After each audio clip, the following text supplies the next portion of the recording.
Hello everyone. So in this particular video, we are going to understand few of the terminology which is generally used in Microsoft Fabric like a tenant, capacity, workspace and item.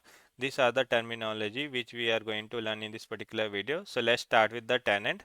So what is a tenant? So whenever we create a Fabric account, right? Whenever we create a Fabric account, suppose I am using a manish.on.microsoft.com. With the help of this particular email, what actually I am doing a sign up and I am creating a Fabric account. Now once you will create a Fabric account, right, one tenant will be created. Now this tenant will represent your whole organization Fabric account. This will represent your organization Fabric account. Now this is the top level. This is the top level of your Fabric. Now this top level of hierarchy, right? This will have all the access of all the users, all the data, all the resources. This all the resources. Means this top level of hierarchy is nothing but this we call it as a tenant in a Microsoft Fabric. This will represent the Microsoft Fabric. This will have all the access of your organization, like all user access, all the data access, all the resource. So what is the highest level of hierarchy in a Microsoft Fabric? That is a tenant. Let's understand in a high level. As we will do a more practical, right, we will get a better idea about this particular topic. Now let's understand about the capacity. Capacity in Microsoft Fabric means the computing power like CPU, memory and the performance resources that is used to run the data tasks like pipeline, notebook and the reports and the query. Now what is the capacity? It is nothing but it's kind of the computing power. Now suppose whenever you are creating any kind of the data pipeline or you are creating any kind of the SQL query or you are creating any kind of the pyspark code. Now if you have to run the SQL query if you have to execute the pyspark code, right? What is required? You require a computing power, then only you will be able to execute the SQL code or the pyspark code. Now this computing is nothing but in a Microsoft Fabric we call it as a capacity.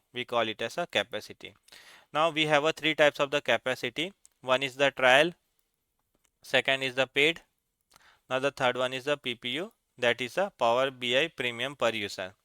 Now when we say trial, right, it will not guarantee you the dedicated computing power, but in the paid, right, you will be having a dedicated computing power and with the help of that you can execute your SQL query, PySpark query and all your tasks you can do. The third one is the Power BI premium per user. It is specific to the small team. Suppose you are working in some analytics or the small team, then you can go ahead with the Power BI, but you are looking for the dedicated computation, then you go for the paid one. So I hope you got the idea what is capacity. It is nothing but it's kind of the computing power. Now the third thing is like you should understand workspace.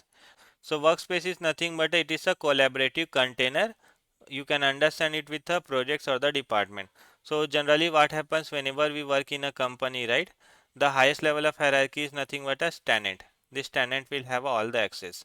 Now because multiple teams are working and they are working on the different projects, so what we do, we try to create a different kind of the workspace for them. For example, suppose we have a marketing team, suppose we have a sales team, suppose we have a product data engineering team. So each team, they work on different projects. So what actually we do, we try to create a different kind of the containers for them so that they can work. So this container is nothing but this we call it as a workspace in a Microsoft Fabric. Now to do the task, what is required? To do the task, we require a capacity. To execute the workload. So you can understand here, right? The highest level of hierarchy is a tenant. Under this tenant, we create a workspace. Now to do the work, what is required? We require a computing power. So what actually we do? We try to attach a capacity so that they can execute the workload. Now the next thing you have to understand is like items. What is item?